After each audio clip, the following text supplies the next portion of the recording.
E aí pessoal, beleza? Eu resolvi fazer esse vídeo porque eu encontrei essa plaquinha. Essa plaquinha é a Nucleo F030R8, uma plaquinha que ou eu ganhei ou eu comprei há muito tempo atrás. E eu encontrei nas minhas coisas e eu nunca tinha feito nada com ela. E eu resolvi usar essa plaquinha para fazer um teste de uma extensão que tem para o VS Code chamada Platform.io, que é uma extensão que você usa para desenvolver sistemas embarcados no VS Code.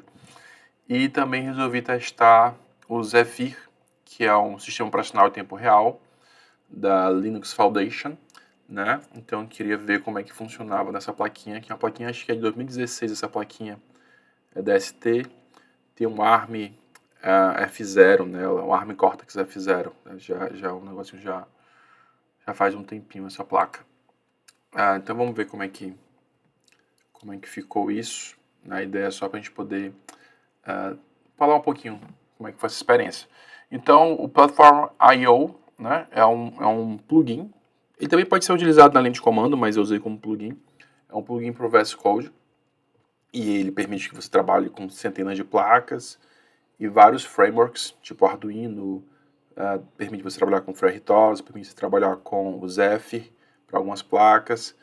E ele é interessante porque acaba sendo... Ele utiliza, né, o VS Code, então você tem todas as extensões do VS Code para programar C, C++, né, você pode integrar com o GitHub, e ele é bem tranquilo de utilizar, né, basta instalar a extensão.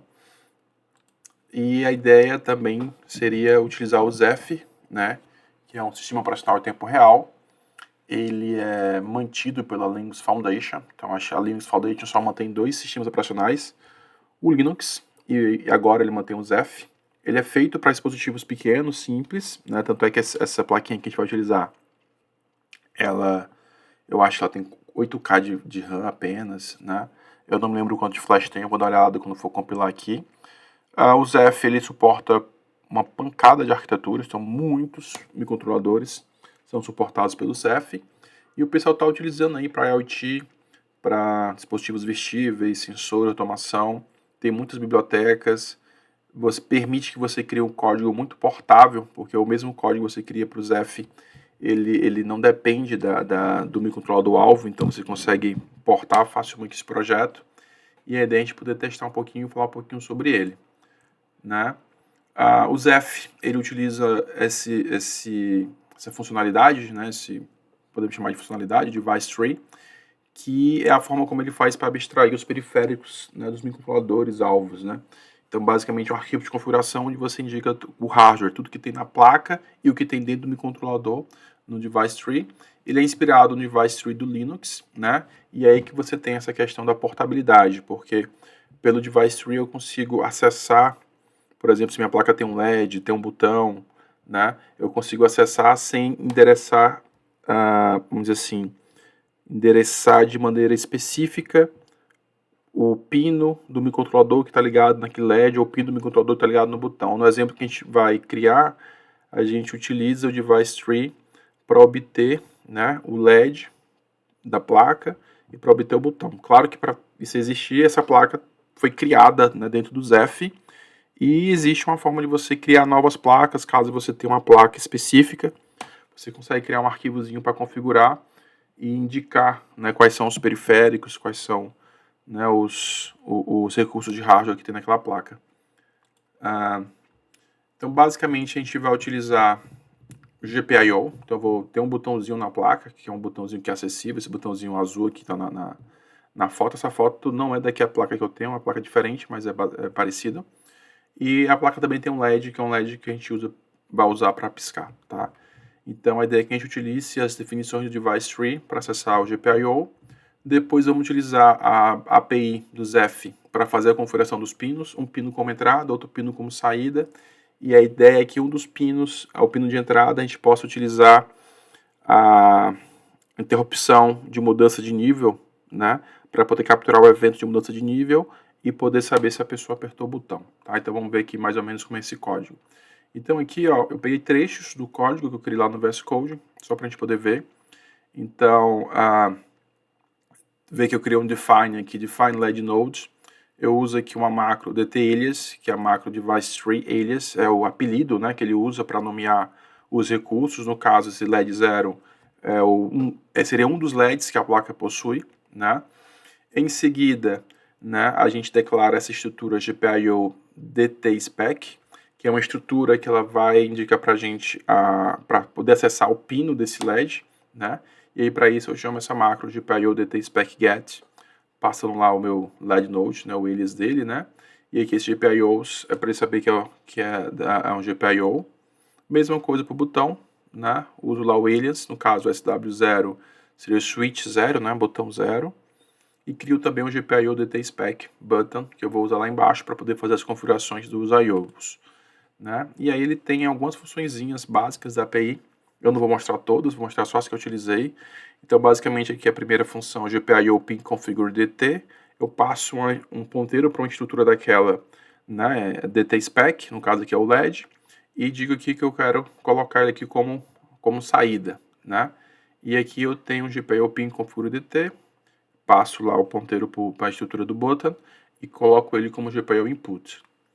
Como eu quero utilizar a interrupção de mudança de nível do pino, né, eu tive que configurar essa interrupção, né? Então, basicamente, eu tenho 3 funçõezinhas da API do Zeph, né, GPIO pin interrupt configure DT, onde eu passo lá uma referência para o spec DT, né, e digo que eu quero pegar uma interrupção, né, de borda ativa, e aí eu tenho que configurar o callback que vai ser utilizado para essa chamada, né, o callback que vai ser chamado quando a interrupção for chamada, ela vai chamar esse callback, que é um callback que eu criei, né, no meu código. Então, esse GPIO init callback, né, a gente passa uma variável que é uma estrutura, que é um GPIO callback, né, que ela tem os dados da interrupção. Essa estrutura foi criada dentro do código, a gente vai ver o código depois. Em seguida, eu tenho o handler, que é basicamente a função que é chamada quando ocorre a interrupção, né? É ali que eu vou escrever o que vai acontecer quando o botão for apertado. E eu tenho uma máscara de pinos, né? Uma máscara de bits que indica quais pinos vão disparar essa função, tá? Então, no caso aí, se você perceber, a gente utilizou, né, o button.pin, que é o pino do botão que a gente está utilizando, tá? Lembrando que esse button é a nossa estruturazinha lá do DT Spec, Device Tree Specification. E aí a gente também chama outra função, que é uma função GPIO add callback, né?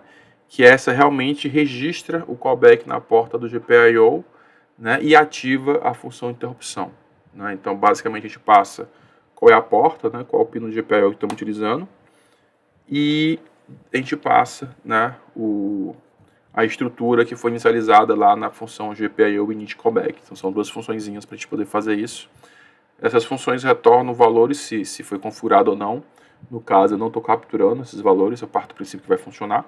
Mas normalmente é interessante você capturar esses valores para saber. Eu não capturei aqui, simplesmente chamei as 2 funções e aqui ele configura a parte do I/O, né? Eu não vou me aprofundar muito na API, a API é bem extensa do Zeph, né? Talvez eu faça algum vídeo depois tratando das principais funções que a API do Zeph fornece para os principais periféricos. Como eu vou usar o Zeph, eu quis fazer um exemplo multithreading, né? Então, a ideia é que a gente cria uma thread, e essa thread é a thread que vai fazer o acionamento do LED. Então, basicamente, a aplicação eu tenho uma interrupção que monitora a mudança de nível do pino. Quando acontece essa interrupção, a minha callback é chamada. A callback vai ter um semáforo para sinalizar para uma thread que ela tem que piscar o LED uma vez. Basicamente isso. Então, a ideia é fazer essa sincronização da minha rotina de tratamento de interrupção com a thread, tá? As threads no Zeph podem ser criadas de maneira dinâmica ou estaticamente. Tem uma macro que você cria estaticamente, ou você chama uma função da API para fazer de maneira dinâmica. E basicamente você precisa especificar qual o tamanho da pilha, qual é a pilha, qual é a prioridade da tarefa, porque é escalonamento preemptivo baseado em prioridades, e qual é a função de entrada, que é basicamente a função que a thread vai executar. Para o semáforo, a gente vai criar um semáforo binário, que é basicamente uma forma de sinalizar a ISR, né, a rotina de tratamento de interrupções, com a thread. Então, quando acontece um evento, ele dá um semáforo give, e lá na minha thread ele faz o semáforo take, para ele poder bloquear no semáforo, e quem libera do bloqueio do semáforo é a minha SR, a minha rotina de tratamento de interrupções. Quando está o GIF, ele libera o semáforo, e a minha thread vai ficar no estado pronto para executar, né? E a ideia é que esses semáforos podem ser usados, né, dentro das interrupções, que é o que a gente vai fazer nesse exemplo, tá? Então, basicamente, aqui eu tenho algumas definições que a gente utilizou para poder criar a pilha e para poder criar a thread. Então, basicamente, a minha pilha eu coloquei 256 bytes, tamanho, prioridade 5, e aqui eu usei essa macro com a thread stack define, que a gente vai utilizar para poder definir a região que a gente vai utilizar a nossa pilha, e tem essa outra estrutura aqui, thread, né, que é onde vão ficar guardados, né, os dados da nossa thread. Continuando, essa função thread create é a função que a gente usa para poder criar a thread, né? E essa função, ela cria essa tarefinha que vai ficar rodando em paralelo com o restante do nosso código, né? Então, no Zephyr, a função main, ela roda em uma thread, e a partir dela eu posso criar outras threads, né? Então, quando eu crio essa nova thread, eu passo uma estrutura, que é essa estrutura thread, né? Que vai guardar as informações dessa nova thread. Eu passo uma pilha de memória para essa thread, eu indico qual é o tamanho dessa pilha, né? Eu digo qual é a função que a gente vai utilizar, né? Que a thread vai executar quando a thread começar a rodar, né? Aí tem algumas, né? Tem a prioridade, tem algumas opções que você pode passar, que no caso aqui eu não vou me preocupar, e tem o último parâmetro que é um atraso, um delay, né? Seria um tempo para antes de começar a rodar a thread, sabe? No caso aqui eu pus k no wait, ele roda assim que criar, assim que puder, assim que o escalador quiser, ele já pode rodar. Né? Tem 3 parâmetros ali, no, que são também parâmetros opcionais que eu não trabalhei. A gente não precisa utilizá-los. Pode passar no que vai dar certo.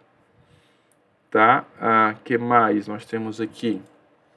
Para criar um semáforo, então o semáforo, eu utilizei uma macro que é semDefine. Ele cria estaticamente o semáforo, né? No caso aqui, para ser um semáforo binário. E eu tenho 2 funções, semáforo take, que aí no caso aqui ele tenta obter o semáforo, e se o semáforo não estiver disponível, ele vai bloquear, e aqui esse key forever é para dizer que ele vai bloquear até alguém desbloquear, e o semáforo give, que é que ele habilita o semáforo para o semáforo funcionar, e no caso a gente está criando um semáforo, né? A ideia é que seja um semáforo binário, né? Porque a gente colocou aí, quando eu crio o semáforo, eu passo alguns parâmetros, né? Que eu passo o valor inicial, o valor máximo e o nome, né? Que vai ser utilizado pelo semáforo. E no caso aí, eu passei o valor máximo 1. Né? O valor máximo 1, que significa que é um semáforo binário, ou ele é 0 ou ele é 1. Então, facilita para a gente. E para o que a gente quer fazer, quem só quer sinalizar que aconteceu o evento, né? Funciona bem. Certo? Então, o que é que a gente vai fazer agora? Vamos mostrar lá no VS Code como é que cria o projeto e como é que executa. No caso, bem rápido também. Então, aqui eu estou no VS Code. Aqui é a carinha do Platform.io. Eu já instalei. Basta você vir em extensões e procurar Platform.io. E aqui você tem como criar um novo projeto, né? Então, no caso, você pode criar qualquer nome de projeto, núcleo, que é o nome da placa. Eu seleciono a placa aqui, que é a núcleo alguma coisa. Tem 1.538 placas disponíveis, tem muita placa, né? Então tem vários núcleos. Eu não quero, a minha é essa aqui. E aí eu posso dizer o framework, no caso Zeph. Né? Tem outros, né? CMSIS, STM32Cube, né? Tem outros Arduino, né? Outros frameworks. Eu não vou criar aqui porque eu já criei antes, e quando você cria a primeira vez com o Zephyr, ele passa um tempão para instalar as coisas, certo? Então aqui não importa pra gente. Vamos abrir aqui o menuzinho do Platform.io e vamos abrir o código main, só para dar uma passada no código, certo? Então aqui, inicialmente a gente chama, né, as bibliotecas do Zephyr, né, para o kernel, o dispositivo, GPIO, o print key, que é para você poder imprimir para serial, e interrupção. Essa parte do código eu já mostrei antes, que é a questão de você configurar, né, as estruturas para acessar tanto o LED quanto o botão. Aqui tem a parte do código da linha 12 e linha 15, né, que a gente cria a pilha e as estruturas necessárias para rodar o kernel. Aqui eu crio o semáforo. Aqui é a minha callback, né? Quando eu aperto o botão, ele simplesmente aperta, libera semáforo, e ele chama um kSendGif para liberar o semáforo para thread, né? Aqui ele cria só a estrutura que é onde você configura essa callback, como vai configurar a interrupção. Aqui é a minha thread. A thread é simplesmente uma função qualquer. Basicamente ela fica no while 1, né? Um loop infinito. Ela tenta obter o semáforo. Se o semáforo estiver indisponível, ela bloqueia. Se não, caso o semáforo se torne disponível, né? Ela é desbloqueada. Ela imprime LED on. Aí já é uma função GPIO7DT passando o LED lá para ligar, mandar para 1. Dorme 200 milissegundos, né, o KMS Sleep. Depois põe 0 no pino, escreve print LED off e volta a dormir. Isso aqui é bem simples, né? Então tem uma interrupção sensível à mudança de nível do pino, do botão. Quando acontece a interrupção, ela chama callback. A callback libera o semáforo. Na minha thread, eu fico preso no semáforo esperando ele ser liberado para poder fazer essa brincadeirinha no LED. E aqui eu tenho a minha função main. Basicamente eu tenho, está mais organizado na verdade, né? Mas basicamente ele faz a configuração dos IOs, né? Chama GPIO pin configura DT, depois configura a interrupção, né? Imprime aqui na estima pronta, aperte o botão, e aqui ele cria thread, né? Diferentemente de outros sistemas operacionais, tipo o FRTOS, eu não preciso colocar no main aqui um while 1, né? Um loop infinito, porque o main é uma thread do sistema e ele pode terminar. Eu crio as minhas threads e o main pode terminar que o sistema continua funcionando, diferentemente de outros sistemas. Aqui do lado eu tenho, como é que se diz? Eu tenho algumas opções do nosso amigo aqui. Eu posso, por exemplo, buildar, dar o build, ele vai construir o projeto. Deixa eu pegar aqui a placa para poder fazer o upload. Né? Normalmente ele instala sozinho as dependências, o que precisa, né? Eu não preciso instalar nada, ou deu um erro aqui, é só um warning, né? Tá falando que o tipo de retorno do main não é void, é int. Aqui tem um resumo, né? Ele compilou tudo, né? Ele tem 8K de flash, né? Você vê que a utilização, né? Ele tem 64K de flash e 8K de RAM, desculpa. Então você vê que ele usou 22%, 23% de flash, porque ele está colocando no sistema operacional todinho, e 30% de RAM, né? Que ele precisou para poder colocar. Né? Até um pouquinho pesado, né? E esse é um micro pequeno, né, também. Eu posso fazer o upload, né? Essa plaquinha, ela vem com um ST-Link embutido nela, né? Então a plaquinha que tem a parte do microcontrolador com os pinos, para você fazer uma montagem por fora, e tem aqui uma parte do gravador ST-Link. Eu acho que só precisei instalar o drive do ST-Link, baixei do site da ST, né? Ele rodou. Eu tenho um serial monitor aqui no VS Code. Tá aqui a porta, eu posso iniciar. Ele abriu a serial, em tese, quando eu apertar o botão, ele libera semáforo, LED on, LED off, né? A priori funciona. Então, basicamente foi um videozinho só para poder mostrar para vocês o uso dessa ferramenta. O Platform.io é uma ferramenta muito interessante, simples de usar no VS Code, tem muito acesso, muitas placas. É uma opção em relação ao Arduino IDE. Ele tem o ZEF integrado para algumas placas, como essa placa aqui da ST, que eu estou utilizando, a núcleo F030R8, que é uma plaquinha bem antiga, que estava perdida nas minhas coisas, eu pus para rodar só para fazer esse exemplo. E o ZEF realmente é uma opção super interessante de sistema operacional para usar para aplicações embarcadas. Eu vou começar a utilizar um pouco mais para ver o potencial dele, mas só ele ser portável já ajuda muito. Você não precisar se preocupar, né, em reescrever código, se você mudar de microcontrolador, mudar de fabricante e tal. E o que mais eu posso falar sobre isso? Né? E a gente fez um exemplozinho utilizando semáforo, threads, né? um exemplo bem simples, né, da interrupção por uma única thread, né, existem coisas mais interessantes que dá para fazer também, e eu vou ver se eu exploro um pouco essa plaquinha com esse sistemazinho para a gente poder fazer outros exemplos e depois eu posso mostrar aqui no canal. Então é isso, pessoas, valeu!